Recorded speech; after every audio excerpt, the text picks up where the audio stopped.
작년 4월에 있었던 경남 진주 아파트 방화 살인 사건. 자, 1심에서는 사형을 받았습니다. 2심에서는 무기징역으로 감형이 됐습니다. 자, 그 이유 심신미약이다.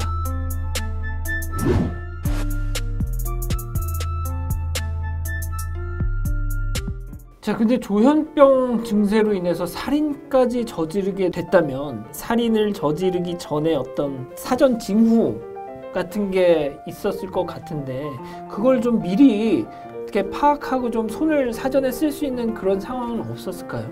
네, 맞습니다. 심지어 안인득은 10년 전에도 이 조현병 증세로 인해서 누군가 상해를 입힌 적이 있었어요.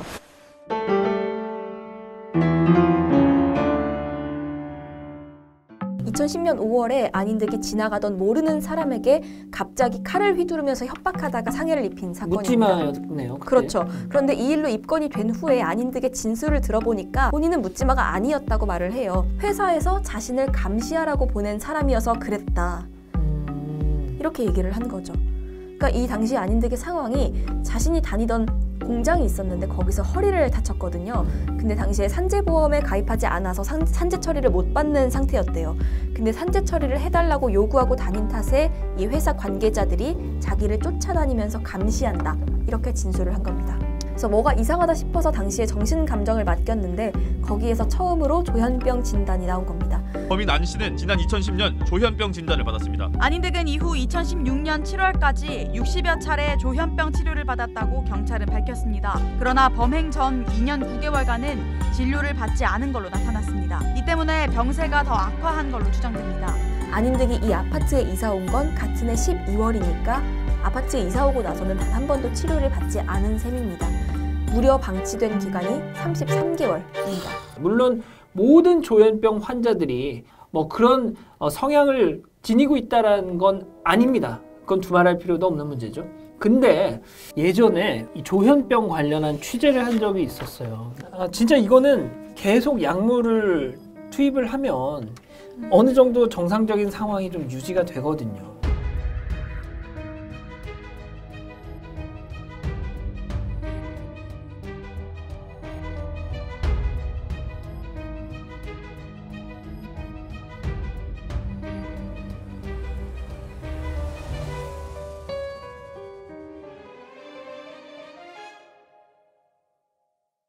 특히 아까 전에 벌레를 뿌린다, 윗집이 벌레를 뿌린다 이렇게 의심했다고 말씀을 드렸잖아요. 범행이 있기 2달 전인 2월 28일에 윗집 이웃에게 계란을 던졌고 3월 3일에는 집 앞에 오물을 두고 또 12일에는 윗집 학생이 집에 들어오는 걸 따라오다가 놓치니까 오물을 그냥 현관문에 뿌려버려요. 윗집이 안인득을 경찰에 신고를 했는데요. 1월부터 범행이 있었던 4월까지 4개월 남짓 동안 무려 5차례나 신고를 합니다. 안인득이 우리를 스토킹을 한다, 신변보호를 좀 해달라 이렇게 요청을 했는데 아무런 조치도 취하지 않았죠. 이 아파트의 주민들은 경찰에 안 씨를 올해만 5번이나 신고했습니다. 그러나 경찰은 안 씨를 찾아와서는 말이 안 통한다면서 그냥 돌아갔습니다. 그러니까 제일 진짜 이 안인득 사건에 있어서 가장 안타까워하는 부분이 바로 이 대목인 것 같아요. 그때 경찰이 조금만 더 이놈이 진짜 시한폭탄 같은 놈이구나, 뭐 이렇게 사전에 뭘 했더라면 이런 비극은 정말 막을 수 있지 않았을까. 경찰 나중에 괜찮았어요, 이거? 징계를 받았다고 사건이 벌어지고 나서. 네. 하지만 이미 사건은 다 벌어지고 사람들은 죽은 이후였을 거 아니에요. 사후 조치가 무슨 그게 되겠어요, 유가족들한테는. 우리가 그동안 이 사람에 대해서 위험이란 거를 주구장창 이야기를 했는데도 불구하고 더 자료를 가져라, 증거를 가져오라. 우리 보고 그냥 경찰 하라고 하시죠. 저희가 주십시오 그냥. 근데 안타까운 게 경찰뿐만이 아니었습니다. 또 있어요. 이 대참사가 일어나기 며칠 전인 4월 5일에요. 안인득 형은 안인득 증세가 너무 심각하니까 이제 강제 입원을 시켜야겠다. 그래서 병원에 전화까지 해봤다고 합니다. 그런데 안인득 본인이 입원할 의사가 없어서 결국 별다른 조치를 못 취했고, 이거는 가만히 놔두면 안 되겠다. 현재 담당 형사님한테 전화를 했습니다. 정신병원 진료 기록을 떼오든지 이렇게 해야 된다고. 그래갖고 정신병원에 먼저 전화를 했습니다. 친형인데 이 서류를 뗄 수 없습니까? 하니까 본인이 와야만이 그 서류를 뗄 수 있다고. 조현병이라는 게 자기 병을 인지를 못하는 병입니다. 어떻게 그 동생을 데리고 가는 그 과정 자체도 안 되는데, 그래가지고 형사님한테 다시 전화를 했습니다. 그 형사님이 답을 주신 게 다음에 사소한 사건이라도 만약에 경찰서 접수가 된다면은 그때 한번 해보시다.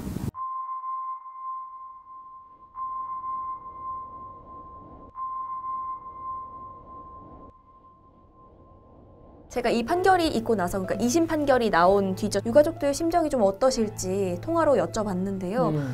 전화를 드려보니까 충격적인 소식을 접하고 말았습니다. 아, 그렇습니까? 그리고 제 심정이 진짜 황당한 게요. 아니 저희 유가족들은 재판하는지도 몰랐거든요. 그 재판부에서 연락을 안 주세요. 그럼 기사 보시고 아신 거예요? 그 내용? 저는 그날 기사 보고 바로 알았고요. 동생이랑요.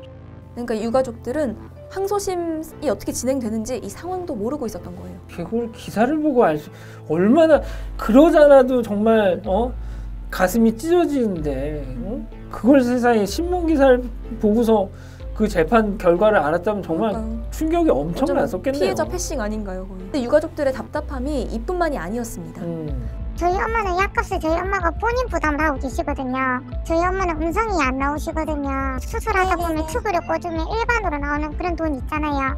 보험이 안 되기 때문에 지원을 못 해준다 하고 안 해주시는 거예요. 원래는 도와주시기로 해놓고.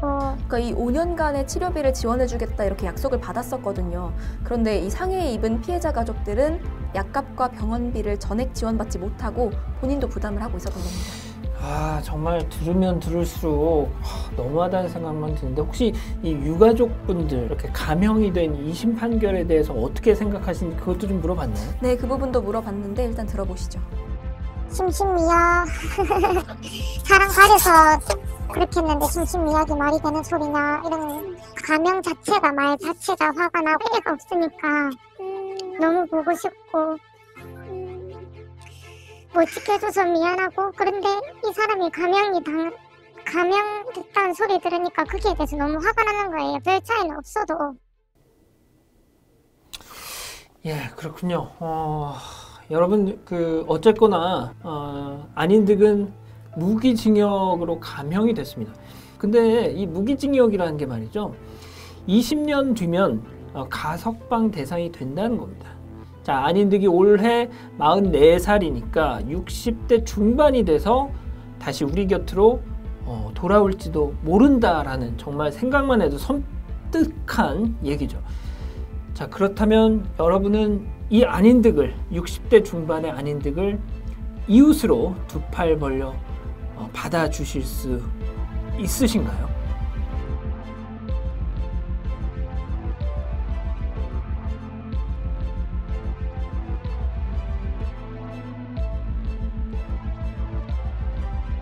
오빠하고도 중막 고우라고 제 얘기 들었거든요. 친구 맞습니까? 예, 10대 때부터 친구입니다. 10대 때부터? 예. 죽은 한테 엊그저께 용돈 주고 딸 때문에 내가 지금도 눈물 나오려고.